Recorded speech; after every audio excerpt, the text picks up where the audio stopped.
नमस्कार, मैं अशोक कुमार पांडे और स्वागत है आपका द क्रेडिबल न्यूज पर। अजित पवार साहब वैसे भी बड़े मजेदार आदमी हैं, लगातार उप मुख्यमंत्री रहने का रिकॉर्ड तोड़ रहे हैं।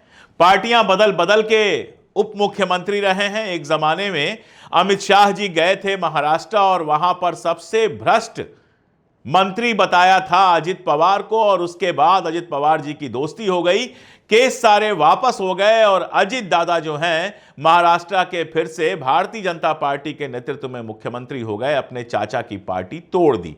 अब ये सब तो आप जानते ही हैं। ये सब क्यों बता रहा हूं मैं? इसलिए बता रहा हूं कि अभी जो उनकी वीडियो वायरल हुई है, जिसमें एक महिला पुलिस अधिकारी को वो धमकी देते हुए सीधे सीधे नजर आ रहे हैं, उसको अपनी ड्यूटी जो वो कर रही है उस ड्यूटी से रोकने की कोशिश करते नजर आ रहे हैं। वो ये बताता है कि महाराष्ट्र में महायुति सरकार किसके लिए काम कर रही है और किस तरह से कानूनी कामों में दखल देकर गैर कानूनी कामों को बढ़ावा दे रही है। यह वीडियो था दरअसल शोलापुर जिले के माथा तहसील के एक गांव का।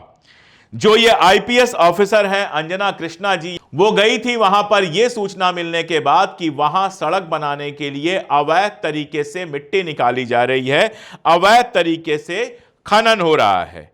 करमाला की डीएसपी हैं अंजना कृष्णा, ये पहुंची वहां पर अपने लाव लश्कर के साथ ये जांच करने के लिए कि क्या अवैध खनन हो रहा है। उन्होंने लोगों से कहा कि रॉयल्टी रसीद दिखाइए आप, अगर रॉयल्टी रसीद आपके पास है तब तो यह खनन कानूनी है, और अगर रॉयल्टी रसीद नहीं है तो यह खनन जो है वो गैर कानूनी है। अब जाहिर है कि इन लोगों के पास रॉयल्टी रसीद तो थी नहीं, गैर कानूनी वहां पर खनन हो रहा था, तो तुरंत उन्होंने इस खनन को रोकने की बात की। जाहिर है एक पुलिस अधिकारी के रूप में जो उनका कर्तव्य था वो उन्होंने करने की कोशिश की। और इसके बाद जो आईपीएस ऑफिसर हैं उनमें और गांव वालों में बहस होने लगी। इस गांव के सरपंच हैं बाबा जगताप, जो अजित पवार गुट वाली जो एनसीपी है उसके तालुका अध्यक्ष भी हैं। तो बाबा जगताप ने तुरंत लगा दिया अजित पवार को फोन, और उसके बाद अपना फोन पकड़ा दिया डीएसपी मैडम को और इनसे कहा कि लीजिए, आपसे अजित पवार बात करेंगे। अजित पवार ने कहा कि इसको तुरंत रोको, मैं उप मुख्यमंत्री अजित पवार बोल रहा हूं, वगैरह वगैरह वगैरह। उस लेडी ने कहा कि मुझे क्या पता कि आप कौन हैं, कौन बोल रहे हैं, आप सीधे मेरे फोन पर कॉल कीजिए। और बड़े सम्मान, बड़ी इज्जत के साथ यह बात कही कि आप सीधे मेरे फोन पर बात कीजिए। तो उनको धमकी देना और इतनी अकड़ कहां से आई वगैरह वगैरह वगैरह कहना शुरू कर दिया गया। ठीक है सर, मेरा चेहरा तो आपको समझ में आएगा ना? ठीक है सर। इतना आपको डेयरिंग हुआ है क्या? सर मेरे को कार्रवाई जो किया है मुझे कैसे पता है सर? कौन है? सर मुझे पता नहीं है ना सर। मैं सिर्फ यही बोल रही। मैं डिप्टी चीफ मिनिस्टर। सर समझ रही है वो आप बोल रही है जो नंबर दे दो मुझे, मैं डायरेक्ट आपको देता हूँ। ठीक है सर, 944। आपका नंबर दे दो ना सर 944।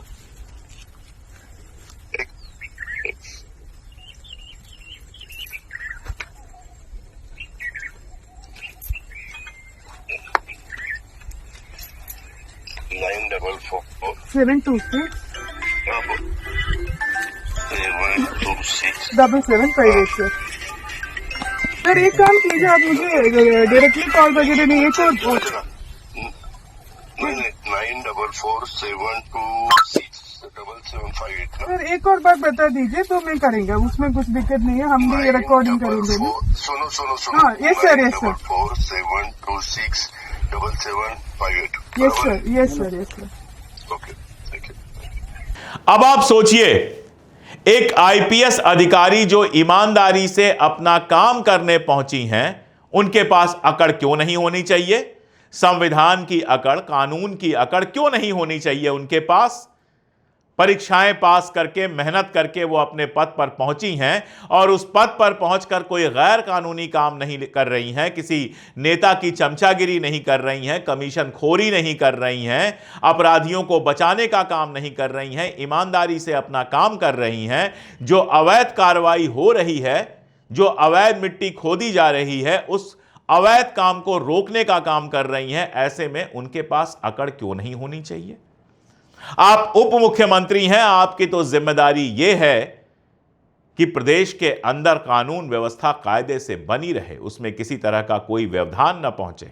और यहां जब एक पुलिस अधिकारी पहुंचती है कानून व्यवस्था बनाए रखने के लिए, अवैध खनन को रोकने के लिए, तो सिर्फ इसलिए कि वो कार्रवाई जहां पर हो रही है उसका जो लीडर है वो आपका करीबी है, आपकी पार्टी का है, आप अवैध कार्रवाई को ना रोकने की बात कर रहे हैं।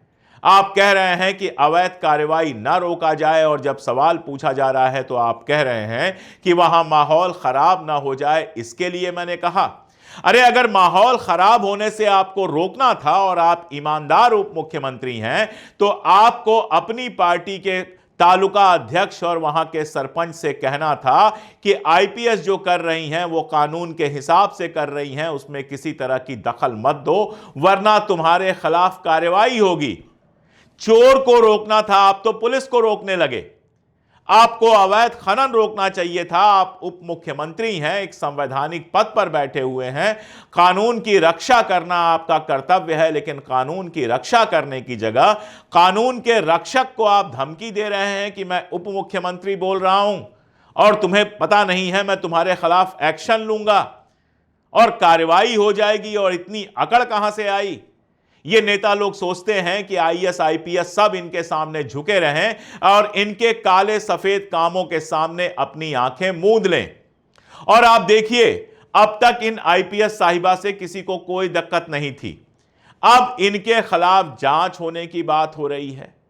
विधायक लोग चिट्ठी लिख रहे हैं कि इनका जो अपॉइंटमेंट हुआ था उसकी जांच की जाए, उसमें कोई गड़बड़ी तो नहीं थी। गड़बड़ी की जांच करनी है तो अजित पवार के चुनाव की जांच करनी चाहिए। महाराष्ट्र में जो वोट चोरी के आरोप लग रहे हैं उनकी जांच करना चाहिए। जांच इस बात की करनी चाहिए कि फडणवीस साहब की विधानसभा में इतने वोट कैसे बढ़ गए। जांच इस बात की करनी चाहिए कि 6 बजे के बाद 6% 8% की वोटिंग अगले 48 घंटों में कैसे बढ़ गई। जांच इस बात की करनी चाहिए कि वहां जो महायुति की सरकार है वो जनता के वोट से चुन के आई है या वोट चोरी से आई है। जांच उस भ्रष्टाचार की करनी चाहिए जिसकी जांच पर रोक लगा दी गई, जिसकी जांच क्लीन चिट देकर बंद कर दी गई जब अजित पवार भारतीय जनता पार्टी के साथी हो गए। लेकिन नहीं, जांच होगी आईपीएस ऑफिसर की, कर लो जांच। आईपीएस ऑफिसर या किसी सरकारी नौकरी में आदमी हवा में नहीं आ जाता कि रात को सपना आया और सुबह कुर्सी पर जाकर बैठ गए।